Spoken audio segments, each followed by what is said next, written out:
আজ থেকে বঙ্গে বাড়বে বৃষ্টির পরিমাণ। দক্ষিণবঙ্গে চলতি সপ্তাহে ভারী বৃষ্টির সম্ভাবনা রয়েছে। কলকাতা সহ সংলগ্ন এলাকায় বজ্র বিদ্যুৎ সহ বৃষ্টির সম্ভাবনা। উত্তরবঙ্গের 5 জেলায় ভারী থেকে অতি ভারী বৃষ্টির পূর্বাভাস। মালদা উত্তর ও দক্ষিণ দিনাজপুরে ভারী বৃষ্টির পূর্বাভাস।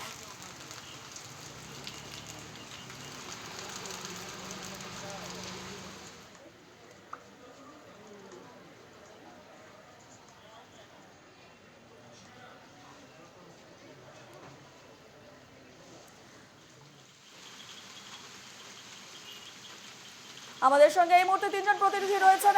কলকাতা থেকে রয়েছেন আমাদের প্রতিনিধি রক্তিমা দাস এবং বারাসাত থেকে রয়েছেন আমাদের প্রতিনিধি দীপঙ্কর ভৌমিক এবং শিলিগুড়ি থেকে রয়েছেন আমাদের প্রতিনিধি অংশুমান চক্রবর্তী। প্রথমেই চলে যাব আমি দীপঙ্করের কাছে। দীপঙ্কর, কি ছবি এখন? যেমনটা জানা যাচ্ছে যে বৃষ্টির পূর্বাভাস রয়েছে, অতি ভারী থেকে অতি ভারী বৃষ্টির পূর্বাভাস রয়েছে উত্তর এবং দক্ষিণবঙ্গেও। একেবারেই দেখো, দক্ষিণ পশ্চিমে মৌসুমী বায়ুর তৈরি হয় এই জলপ্রবাহ, এবং তার পরবর্তী সময় কিন্তু যেমনটা আবহাওয়া দপ্তর সূত্রে খবর ছিল যে আজ থেকে কিন্তু ভারী থেকে অতি ভারী বৃষ্টি হবে। উত্তর চব্বিশ পরগনা সহ আরো 5 জেলা কিন্তু কার্যত বজ্র বিদ্যুৎ সহ বৃষ্টিপাত হতে পারে। সকাল থেকেই কিন্তু কালো মেঘে ঢেকেছে গোটা আকাশ, এবং সেখান থেকে মাঝে মাঝে ঝিরিঝিরি বৃষ্টি কিন্তু নজরে পড়ছে। তবে ভারী বৃষ্টির সম্ভাবনা যেমনটা পূর্বাভাস রয়েছে সেটা কিন্তু বেলা বাড়ে পৌঁছতে পারে। সেটা কিন্তু দেখার ফলে সে জায়গায় দাঁড়িয়ে কিন্তু উত্তরবঙ্গে কিন্তু বেশ কিছুদিন ধরেই এই বৃষ্টির প্রভাব পড়েছে। ফলে কিন্তু উত্তর এবং দক্ষিণ কিন্তু ফের আবার বৃষ্টিপাতের যে আবহাওয়া পূর্বাভাস, সেই পূর্বাভাস অনুযায়ী কিন্তু আজ সকাল থেকেই কিন্তু মাঝারি বৃষ্টি বা ঝিরিঝিরি বৃষ্টি। সঙ্গে থাকো, আমরা চলে যাব শিলিগুড়িতে রয়েছেন আমাদের প্রতিনিধি অংশুমান চক্রবর্তী। অংশুমান, ভারী থেকে অতি ভারী বৃষ্টির জন্য আমরা যে ছবি দেখে আসছি, তিস্তার জলস্ফীতি হয়েছে, তিস্তাতে জলস্তর বেড়ে গেছে এবং বিভিন্ন জায়গায় ধস নেমেছে। এখন আজকের দিনে সেখানকার পরিস্থিতি কেমন?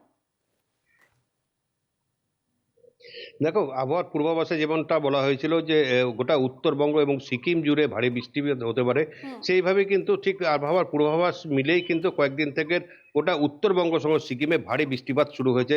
বিশেষ করে যদি দার্জিলিং পাহাড়ে দেখি, দার্জিলিং পাহাড়ে কিন্তু এতটাই পরিমাণে ভারী বৃষ্টিপাত হচ্ছে যার ফলে গোটা পাহাড় কিন্তু বিপর্যস্ত হয়ে পড়েছে।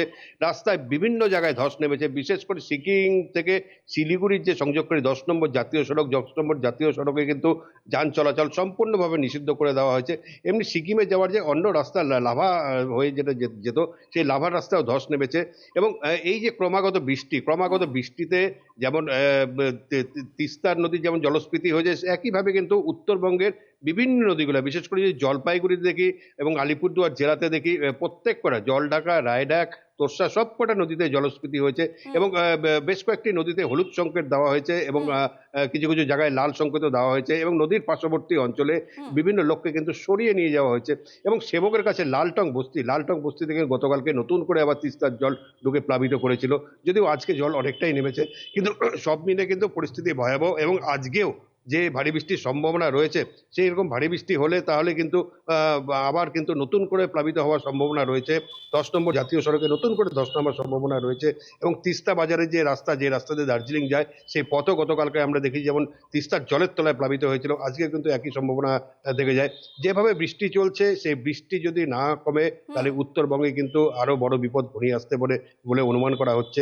কিন্তু আজকেও পূর্বাভাসে দার্জিলিং সহ সিকিম এবং গোটা উত্তরবঙ্গে কিন্তু ভারী বৃষ্টির পূর্বাভাস রয়েছে। একেবারে অংশমান, উত্তরবঙ্গের 5 জেলায় ভারী থেকে অতি ভারী বৃষ্টির পূর্বাভাস পাওয়া যাচ্ছে। এই বিষয়ে কি জানতে পারছো? দেখো, আবহাওয়ার পূর্বাভাসে যেটা বলা হয়েছে যে ভারী থেকে অতি ভারী, যদিও আজকে সকালবেলার থেকে আকাশ সম্পূর্ণটা মেঘলা, এখনো কিন্তু বৃষ্টিপাত শুরু হয় নাই। তবে পাহাড়ে কিন্তু ক্রমাগত বৃষ্টি হয়েই চলেছে। তবে অতি ভারী বৃষ্টি বলতে যেটা বোঝায় সেটা কিন্তু পাহাড়ে এখনো শুরু হয়নি। আমরা চলে যাব রক্তিমার কাছে। রক্তিমা, দক্ষিণবঙ্গে চলতি সপ্তাহে ভারী বৃষ্টির সম্ভাবনা রয়েছে। এছাড়া কি জানাচ্ছে আবহাওয়া দপ্তর? কোথায় কোথায় পড়বে এর প্রভাব? শুনতে পাচ্ছি না। রক্তিমা, শুনতে পাচ্ছো? Hello hello. রক্তিমার সঙ্গে যোগাযোগ বিচ্ছিন্ন হয়েছে। আমাদের সঙ্গে তিনজন প্রতিনিধি ছিলেন। বারাসাত থেকে ছিলেন আমাদের প্রতিনিধি দীপঙ্কর ভৌমিক, শিলিগুড়ি থেকে ছিলেন আমাদের প্রতিনিধি অংশুমান চক্রবর্তী এবং রক্তিমাও ছিলেন আমাদের সঙ্গে। তো তোমাদের তিনজনকে আপাতত ধন্যবাদ জানাচ্ছি।